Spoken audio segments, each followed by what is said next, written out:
Now we go to roof plate. Very important. Now in the roof plate, we again cover, in the roof plate, I will take white color. In the roof plate, we will cover the first structure which we will see will be development of tela choroidea. So tela choroidea, I will write here. Second structure in the roof plate we will see is the development of, along with tela choroidea there is choroid plexus. Always remember that. So we cover choroid plexus along with tela choroidea. Now the second structure which is very important,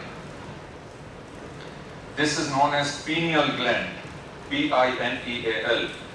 And the third structure, because pineal gland is developed, we will see that there will be development of habenular nucleus. So there will be development of habenular nucleus, and as a result of which together pineal gland plus habenular nucleus, that is, it will develop into commissural fibers, habenular commissure, and posterior commissure, together they will be known as epithalamus.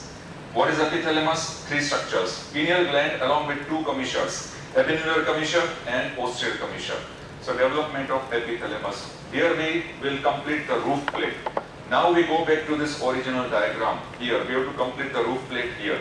So in this roof plate, the first structure will be tela choroidea.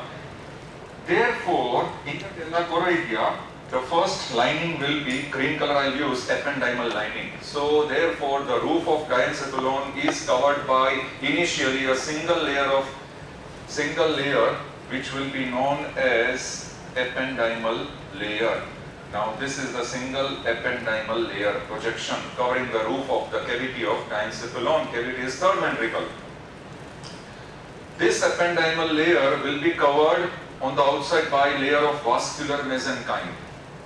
And this layer of vascular mesenchyme I will show with the red color. This is the layer of vascular mesenchyme, and therefore these two combined together is called tela choroidea. And therefore here I will mention this as, I can write it down as tela choroidea.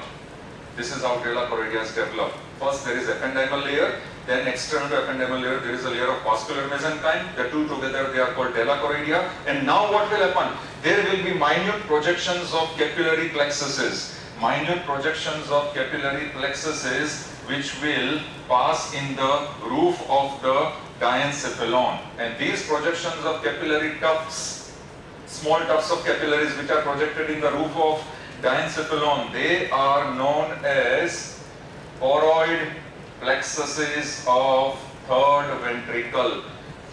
Choroid plexuses of third ventricle. So here we finish our first point. With what is the first point in the roof plate? Tela choroidea, development of tela choroidea and choroid plexus. Very simple. Then we move on to next point. What is next point? Pineal gland. Very interesting. Now in the dorsal part of the roof, where my hand is there, dorsal part of the roof, here there will be development of a projection. And this projection will be in such a way that, for example, I will show with which color? Violet color I will show. No, rather blue color I will show. There will be projection of, now here I will show that there will be projection dorsally. This is what I will show. And this projection dorsally will divide into dorsal and ventral. So this is proximal or ventral, this is dorsal. Now proximal or ventral here will show a recess, and this recess I will show it as in the form of an arrow, and this recess is called pineal recess of third ventricle. So therefore there will be development of projection in the roof of diencephalon, and this projection will divide into two parts, the proximal and the distal part. The proximal part will be known as a recess because it will show a recess, deep ingrowth, and that recess will be known as the pineal recess of third ventricle. Here we need to write pineal recess of third ventricle. And what about the dorsal projection? Dorsal projection in the form of a mass of cells. Only one in the median plane. Remember, it is not bilateral, it is only one median plane. that dorsal projection will be known as pineal gland itself. So therefore, this is the development of pineal gland. This is how the pineal gland will be developed. Clear? Now, in some reptiles, lower animals, in the reptiles, here the proximal portion of pineal gland will persist as parietal eye, or it is also called pineal eye, something like that. But in human beings, here the pineal gland has developed from the dorsal most projection. That should be very clear, and it will lie in the roof of diencephalon, in the median plane. Now we come across to the third important point. In the third important point here, we have written here, epennular nucleus. After the development of pineal gland. This is very interesting. How this epennular nucleus will develop, if we come on this side, remember that the pineal gland has two lamina. Here we have shown, it has two lamina. This is the dorsal lamina and this is the ventral lamina. So therefore, these two lamina will have various commissural fibers which will be passing through these two lamina. And what are those commissural fibers which are passing through these two lamina? Those commissural fibers I show here in the form of yellow color. Passing through dorsal lamina, it is habenular commissure. So here I will write this as habenular commissure. Commissural fibers passing through the dorsal lamina of pineal gland. This will develop into habenular commissure. Also, there will be development of certain commissural fibers which are passing through the ventral lamina of pineal gland. And these commissural fibers later on, which develop in the ventral lamina of pineal gland, will lead to development of posterior commissure. Please mark it, very important. This is how the commissural fibers will develop, and this is how habenular commissure and posterior commissure will develop. Now what will happen to this if we want to complete the diagram here? If we want to complete the diagram over here, we will continue this lower down. Here we will continue here, lower down as the posterior part, where we show the development of the two colliculi. This will be the dorsal part of the midbrain, and then it will continue lower down. And therefore, this is where the entire brainstem will start. Lower down, this is where the entire brainstem will start. This is the continuation. Very simple. Here even you can mention this as colliculi or tectum of midbrain.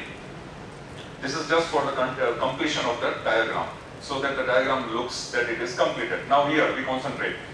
Here the last structure to develop after those commissures will be, there will be certain neuroblast cells. Neuroblast cells which will settle. Where will they settle? In the area between pineal gland and thalamus. And therefore, those neuroblast cells which will settle in the area between, here I'll show those neuroblast cells in this way, they will settle in the area between the pineal gland and thalamus. These neuroblast cells will then be known as they are known as habenular nucleus. They will form the habenular nucleus. So therefore here we will give the name here as habenular nucleus.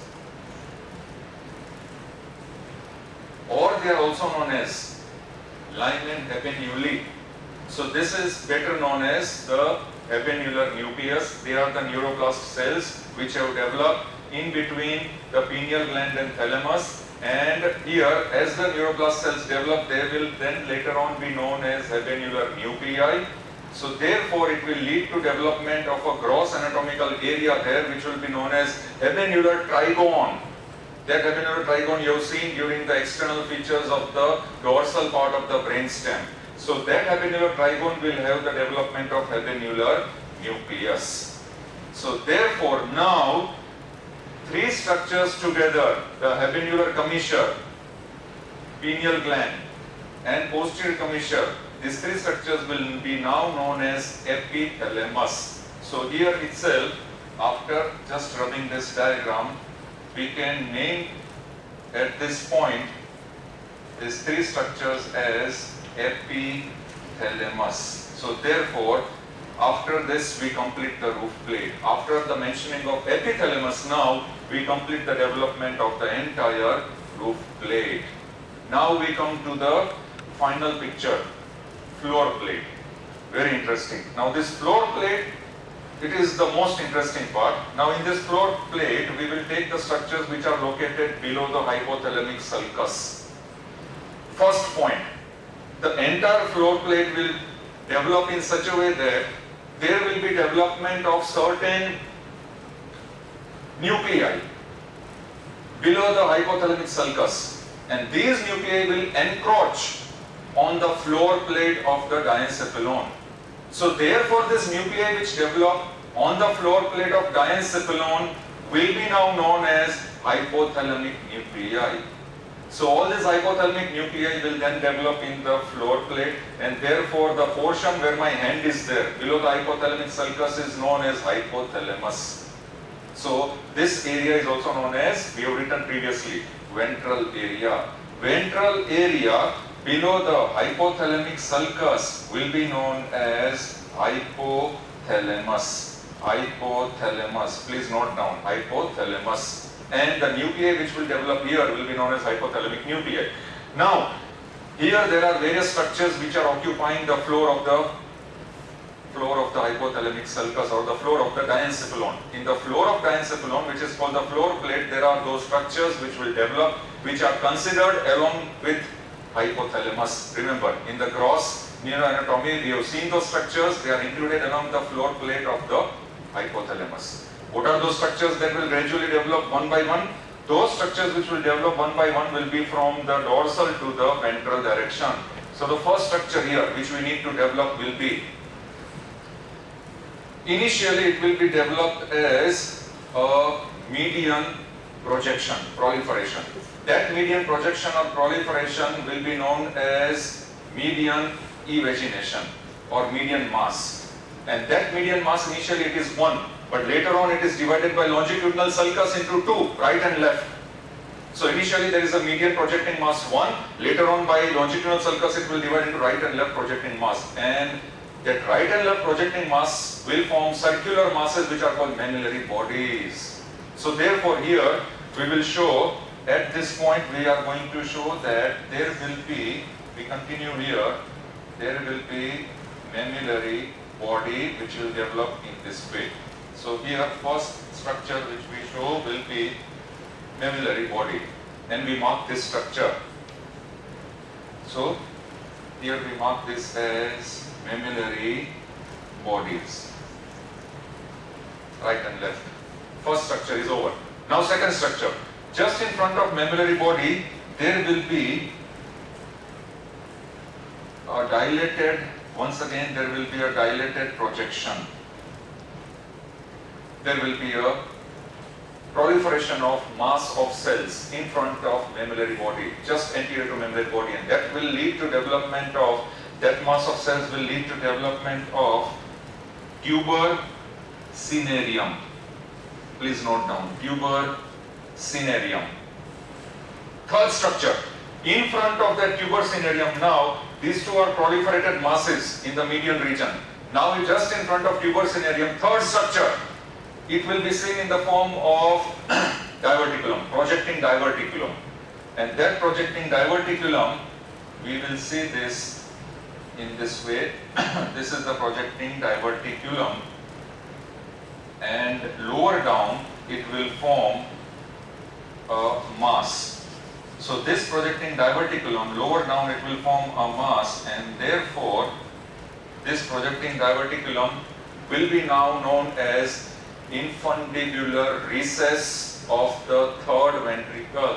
And therefore, in order to show this infundibular recess, I will show this as here, this lining, I will bring it down, and then again it will go up, and then here it will join just anterior to the interventricular foramen. We are interested in this. So therefore, this projection will be known as infundibular recess. So here I will name this portion as infundibular recess. And lower down, this projection diverticulum will develop into, this will be known as the posterior lobe or pars posterior of hypophysis cerebri, pituitary gland. And later on what will happen is this pars posterior of pituitary gland will come in apposition with the pars anterior. And where is pars anterior? It is coming from below. Below, what structures are present just below? Remember, these structures are developing in neural region. So below there is roof of oral cavity, which is called stomatodium.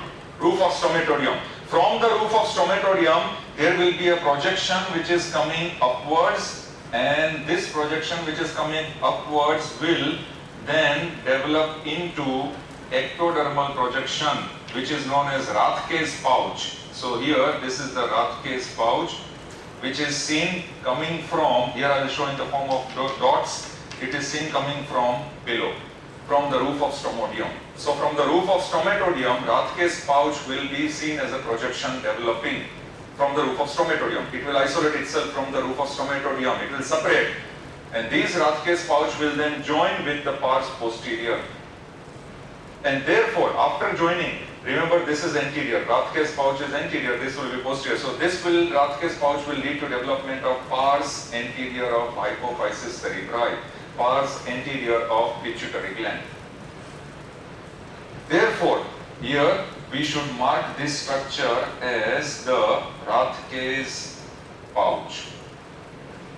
And now, gradually, see how beautiful it is. This tuber cinerarium will gradually cover the entire pars posterior. This tuber cinerarium will also cover the entire pars posterior, and therefore it will form the infundibulum of the hypophysis cerebri.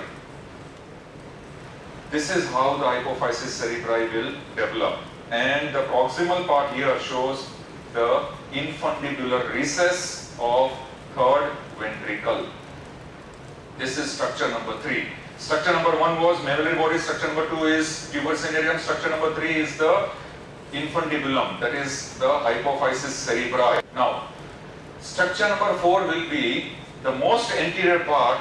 There will be a projection, and this projection we show it as, remember this is a sagittal section, so here we show this projection as optic bulb, and slowly this optic bulb will be converted into optic chiasma. So therefore here this projection will later on develop into optic chiasma. This is the fourth and the final structure in the floor of diencephalon.